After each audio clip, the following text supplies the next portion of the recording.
shkaqet kryesore që çojnë në stres të vazhdueshëm.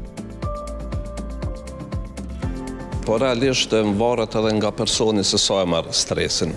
Do me thonë, nëse je profesionist, atëherë duhet ta menaxhosh stresin e punës, apo më mirë të themi nuk ka stres në punë, vetëm se ne ndoshta ja krijojmë shpesh herë vetit, për shkak se mendojmë që do të ketë presion vazhdueshëm, e qesum target vetit më shumë se sa duhet, dhe në këtë mënyrë pra ne thjesht po ja shtojmë stresin vetit. Mirë, po duhet secili individ të punojë në aspektin psiqik me veten së pari, në mënyrë që të gjitha detyrat e cilat i merr më herët, ti kryej në kohë dhe mos të vëj targetet e cilat nuk mund t'i plotësojmë. Në këtë mënyrë, pra edhe largojmë stresi, mirë po dhe punën e kryjmë në mënyrë më profesionale. Po çka mendoni për njerëz që e marrin si të mirëqenj stresin e punës edhe nisen me atë idenë që në secilën punë që shkon ose secilën punë që e bën, ki me pas stres, është i pranishëm. Po kjo është një edhe prej arsyeve që kemi edhe burnout, me ato që ne e quajmë për shkak të stresit të tepruar të cilin po ja krijojmë vetet. Nuk mund të marrim stresin si të mirëqenj, ne duhet të kryjmë punën, duhet të respektojmë hierarkinë e punës, mirë po gjërat duhet i marrim më ngadalë, për shkak se në qoftë se edhe kemi stres të tepruar edhe puna nuk kryhet si duhet. Mirë po duhet të jemi ata që menaxhojmë këtë, dhe në këtë mënyrë as nuk ka burnout, mirë po ka profesionalizëm në punë dhe rezultatet do të jenë shumë të mira. Si mundet me ndiku stresi i punës edhe në familje? Sa jemi të aftë që stresin e punës me lënë në punë edhe mos me përqu në familje ose në shoqëni? Ky është problemi që shoqërinë tonë, për shkak se gjitha problemet, qoftë stresi, qoftë problemet e punës, ne i bartëm edhe në shtëpi. Pra ato humbë disponimi dhe nuk ka komunikim për brenda familjes për shkak të problemeve të cilat ne po i bartim nga puna në shtëpi. Është mirë që secili individ momentin që e krym punën, e përfundon orari i punës, atëherë të bëj një switch off, pra ta përfundoj ato për aty dhe t'i lë problemet e punës për ditën e nesërme të kryen në punë. Jo ato të vinë në shtëpi për shkak se familja ka nevojë të bashkohet, të ketë komunikim mes vete, të diskutohet për gjëra pozitive dhe mos të bartën këto probleme edhe në shtëpi dhe të krijohen edhe problemet e tjera për brenda shtëpisë për shkak se nuk është faji i anëtarëve të familjes nëse ka ndodhur ndonjë problem në punë. Një muaji i njohur si Dita Ndërkombëtare e Punëtorëve nisi si një ditë proteste dhe rezistence. Sot në shumë vende, përfshirë edhe Shqipërinë dhe rajonin, një muaji është më shumë një ditë pushimi dhe festimi se sa proteste.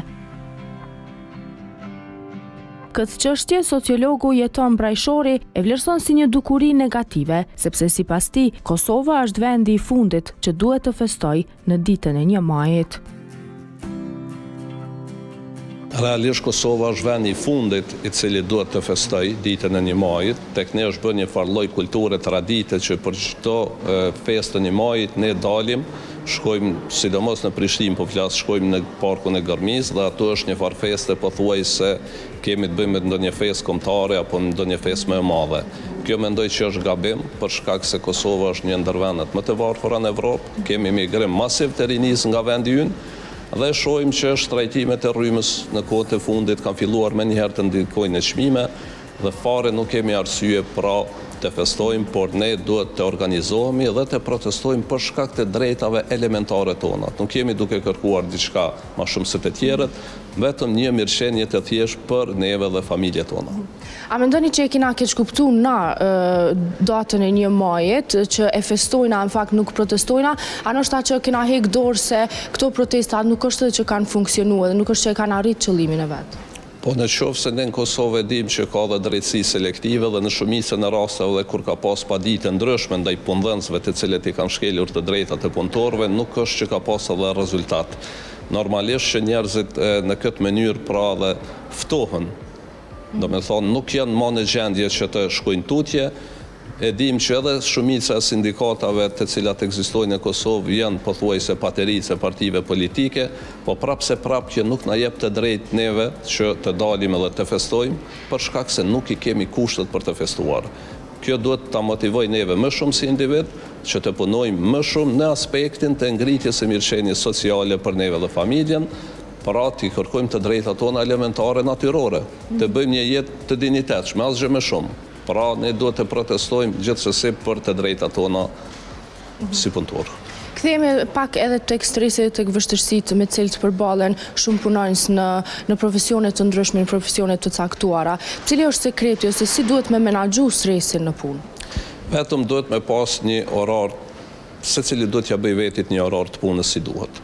Në qoftë se, shiko, ne zgjohemi të hanën edhe shkojmë punë edhe nuk e dim se çka kena me bë.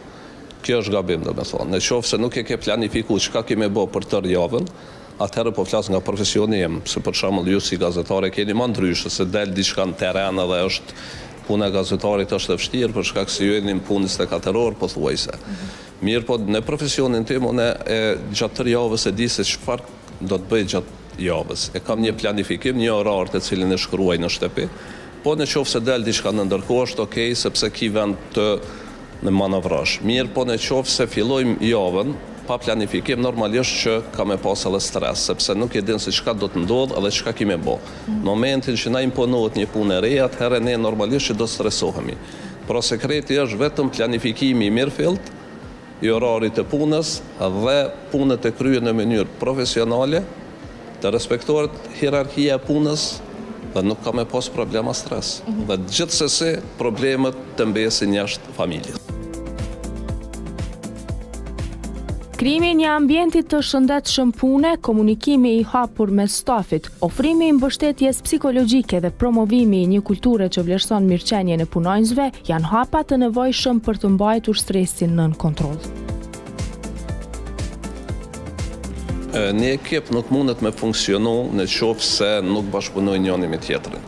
Në qoftë se ne si shoqëri nuk kemi empati për të tjerët, të cilët kanë sa të pak probleme apo stres të theksuar, atëherë edhe puna ekipore mund të dështoj për shkak të një individi të tillë. Mirë, po është detyrë secilit prej neve të jemi empatik dhe të ndihmojmë njëri tjetrin për arsye se secilin e ne pjesë të jetës tonë kemi nevojë për ndihmën e dikujt. Atëherë edhe përfundme që jemi në datë të 1 majit edhe po diskutojmë rreth punës, cili kish me qenë një mesazh ose një thirrje që kishe dashur m'ia drejtu gjithë njerëzve. Gjithmonë doni me pas karakter të fortë, mos e merrni një punë të cilën nuk mundi me kry deri në fund. Për këtë arsye vjen edhe deri tek stresi, planifikoni punët tuaja, planifikoni me përpikmëri dhe në këtë mënyrë, pra nëse keni qëllimin e mirë, atëherë në rezultate dalin pozitiv. Po në qoftë se ne bëjmë vetëm sa për sy e faqe, atëherë normalisht që rezultati do të jetë më i dobët. Stresi, probleme në familje dhe gjërat e tilla janë të pashmangshme, por vetëm punoni në mënyrë profesionale dhe respektoni hierarkinë e punës.